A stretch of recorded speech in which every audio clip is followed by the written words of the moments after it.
My male nearly adult, older brother, 26, passed away 3 weeks ago. It was devastating for the entire family, though he was low contact with us for disagreements. His girlfriend was devastated the most. She didn't eat or take a shower for an entire week. My parents took her in last week because she could no longer afford the rent for the apartment she shared with my brother. Here's the situation. I think this took place a month ago. Brother confided in me his problems with his girlfriend and said he planned to break up with her next month. I thought that was too much for his girlfriend, since she'd always been the one to try to work things out, but my brother had issues with their relationship.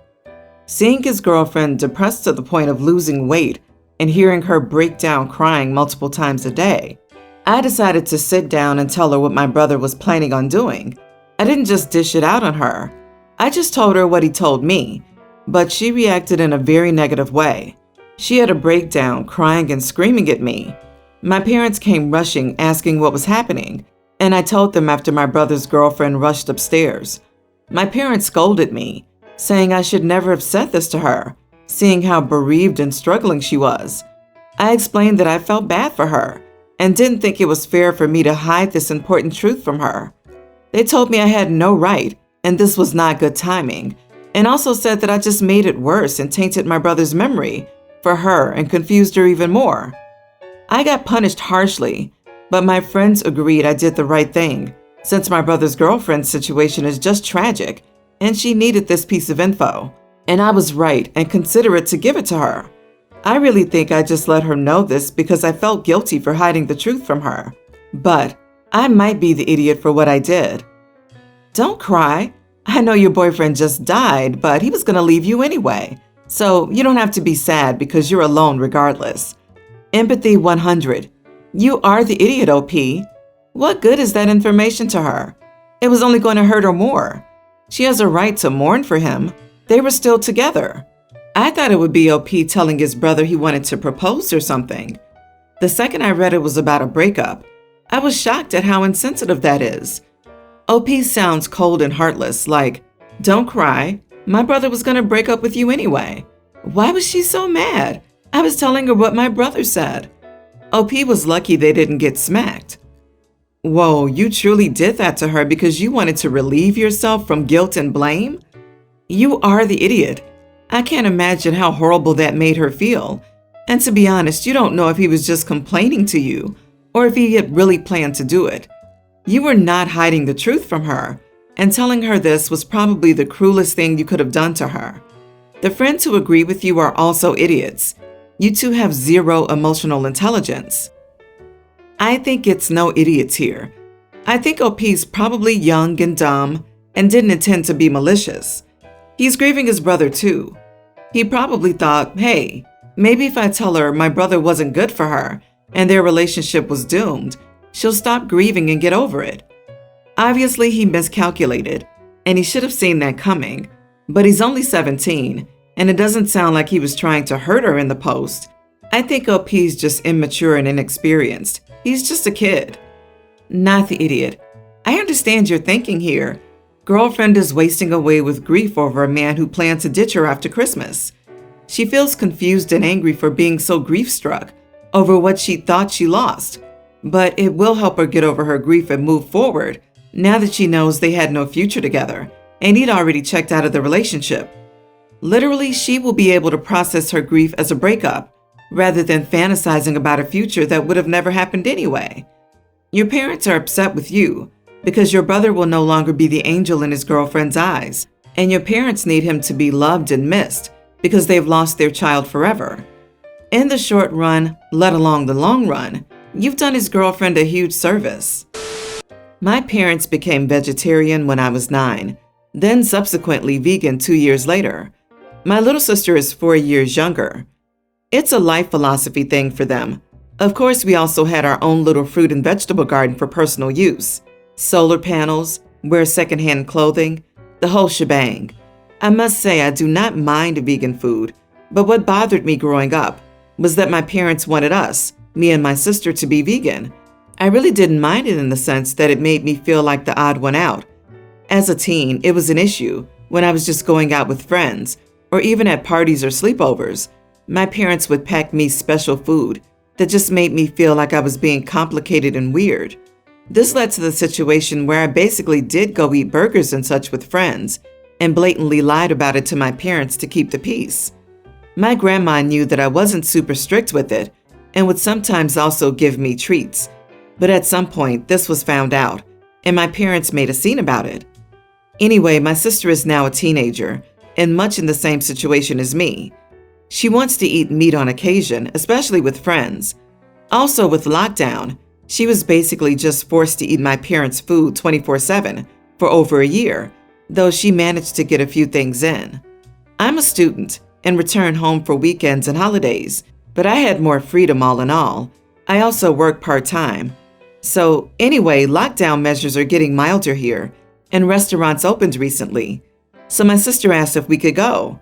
I've just finished my exams, and her school year is also heading to an end. So I made it a bit of a celebratory dinner for us two. And yeah, she asked to have like a mixed grilled meat dish. And obviously I obliged because I knew what it's like to be a teen under my parents' roof. Long story short, my parents found out, and now they're angry. Extra info: they know I'm no longer vegan but disapprove. They feel sister should be vegan until 18. I disagree that sister needs to wait until she's 18. I think she's old enough to know what she wants to eat, certainly if it's inside the house. We do not bring meat into the house. They still do financially support me for my studies, but I paid for the meal with the money from my job. Am I the idiot for buying her a meat dish on her request? Not the idiot. They have no right to control what you and your sister eat and don't eat. Sure, they can educate you on veganism and whatnot, but they can't force you or demand that you follow in their footsteps. You have to want to do it. It's often so weird. I see vegans trying to force others to eat the way they do permanently. But if someone suggests thinking about how they would feel in that situation, it's suddenly super disrespectful. I'm a vegetarian, and people have tried for years to make me eat meat. So I can't understand how people who definitely know that feeling can just do the same. Not the idiot. Your sister's old enough to make choices of what to eat. Your parents can't force either of you to become vegan. If they wanted you two to be vegan, what they should have done is convince you instead of forcing you. They should have expected that forcing you would make you want to eat meat even more. I'm also concerned that they force their children to abide by a vegetarian and vegan diet practically all their lives. They were vegetarians before becoming vegan, according to OP. It's great to want to be eco-friendly and progressive, but kids need a fully balanced diet while growing up. Many studies find that there are several medical downsides for children who were strictly on vegan and/or vegetarian diets. We bought our new house last year.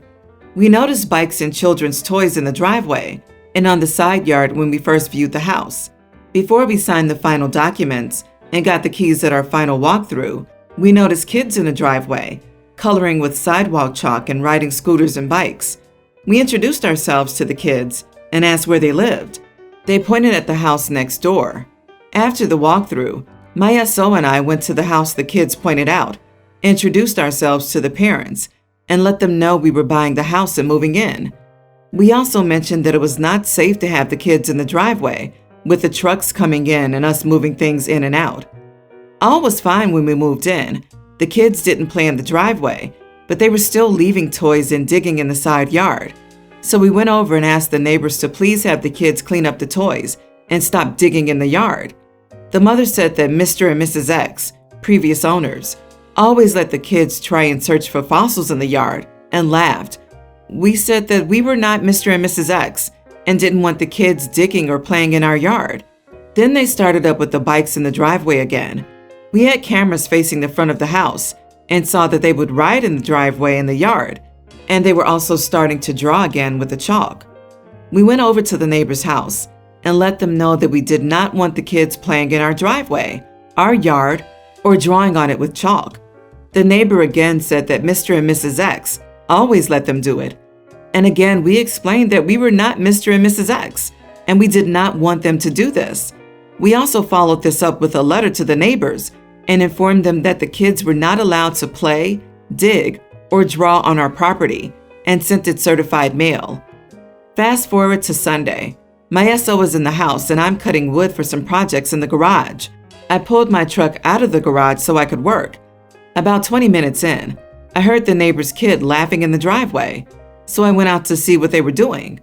They were riding bikes on the driveway. I told them to please not ride their bikes on the driveway and go home. Not 5 minutes after I said that, I heard the kids again and then heard a scream. One of the kids rode his bike straight into the truck. The neighbor came out screaming at me, accusing me of causing this. The other kid told her that it wasn't true, and that kid rode right into the car. My SO came out to see what the commotion was about, and the neighbor started screaming at SO that he would regret this. Last night, the father came to our house and said that we are responsible for the medical bills from kid getting hurt. I told him we were not responsible and that his kid should not have even been in our yard. Am I the idiot for not paying the medical bills? Not the idiot, but you mentioned having cameras. Hopefully you kept that recording showing everything. If you do, I'd consider calling the non-emergency phone number for the police and ask them to come by. Tell them about the verbal threat, show them the recording, copy the certified letter and ask him to make a report to document that they continued to trespass, etc. They won't have a leg to stand on. I wouldn't call it an accident. The kids were willfully trespassing under instruction from their parents and have caused damage to your property. That being said, good fences make good neighbors. Have you considered fencing in your yard to keep the kids out? Not the idiot. The neighbors don't know y'all, yet they continue to let their kids play in your yard because the previous owner allowed them to? I'm sorry, but that was asking for trouble, and now they got it. Y'all asked them and then told them their kids weren't welcome, and they didn't listen. So now that they face the consequences of their actions, they're upset. Everyone's the idiot here. You're an idiot for not letting the kids play on your drive. Although well within your rights, our whole neighborhood played in each other's gardens, and it helped form our communities. Still, you are absolutely not the idiot for refusing to pay their bills.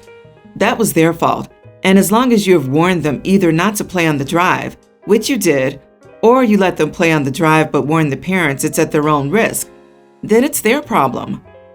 Update. Am I the idiot for not paying for my neighbor's child's medical bills? My SO and I have read every comment and decided to get proactive. We viewed the camera footage from the day of the accident, and it does show me on camera telling the kids to go home and not play on the driveway. It does show the kid riding the bike on the driveway, but unfortunately, the way the truck was parked, it did not pick up the kid riding into it. It picked up the sound but no video. It did, however, pick up the other kid, telling the mom that the kid rode into the truck. SO called our homeowner's insurance company and informed them of the accident. The agent we deal with asked us to send him copies of the certified letter/receipt and the video of the incident. He says that as far as our insurance is concerned, they will fight it if they do call and try to claim. He too suggested that we go to the police, so we went there this afternoon.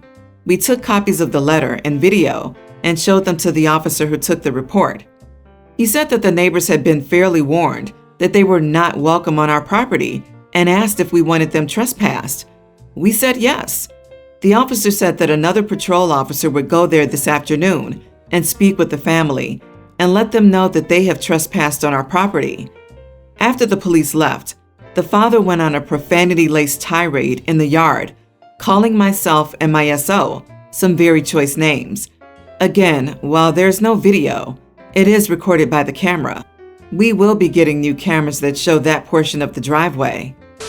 I'm a father of two, my son and my daughter. At the beginning of the year, my daughter was in an accident and broke her back, and she spent several months in rehab, relearning basic tasks and strengthening her arms to do ADLs independently from a wheelchair.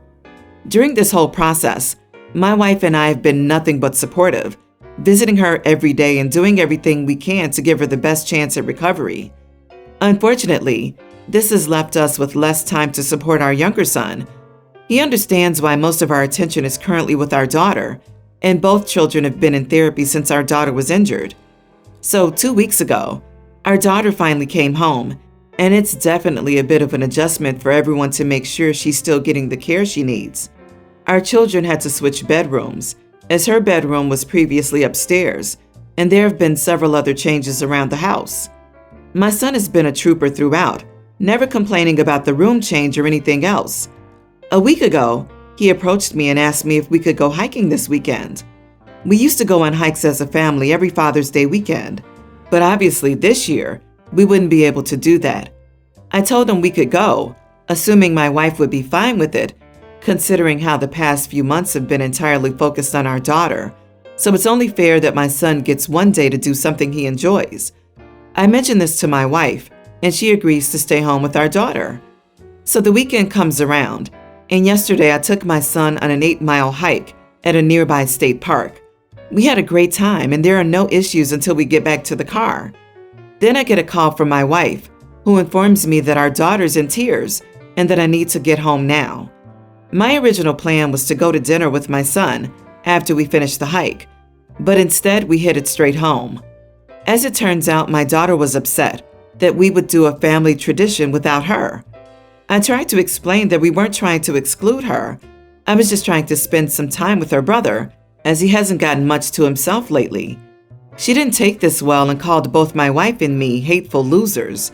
We understand that she's still adjusting, so we let her know that she wouldn't be in trouble, but she still hasn't backed down. We originally planned to do a family brunch for Father's Day, but she's refused to participate. I do see why she's upset, and I understand that she's going through a lot, but I think she's overreacting and doesn't yet understand how it's been hard on her brother too. So, am I the idiot? No idiots here. Your daughter's still recovering from this trauma and is adjusting to her new life. And part of that adjustment is realizing that you can't do everything you used to do. My best friend had a similar accident a few years ago, and she had similar reactions to your daughter when she first got home. It's just a coping mechanism, and it will likely pass, so I don't think she's the idiot. Your son deserves alone time and attention, so I don't think you're the idiot for doing something he wants to do, since, as you said, he has been a trooper and really accommodating. I hope your daughter continues to have a healthy recovery. I was entirely in the no one's the idiot territory here until I read that you took your son on a previously full family activity on Father's Day weekend without telling your daughter. Come on, man. Come on. Yes, you and your wife should absolutely be spending one-on-one time with your boy. But to deliberately lie to your poor girl, that's what you did. You lied by omission, knowing full well how desperate and helpless she would feel when she found out. Come on. That part was hateful. It was hurtful and inconsiderate. Don't punish her for her mouth. Instead, humbly ask for her forgiveness for not talking with you about it beforehand, and then start planning how you're going to include her once she's healed enough to be out and about. She needs to know that she's still part of the family, and she hasn't completely lost something she loved. There are trails geared toward people with disabilities and adaptive chairs for hiking more challenging areas. Check them out. Thank goodness someone said it. Focusing on doing a fun family tradition, but with only one kid, only on Father's Day, is like saying, I enjoy being a dad to this child. If you absolutely have to do something with only one kid, then try to at least schedule some fun one-on-one time with the other.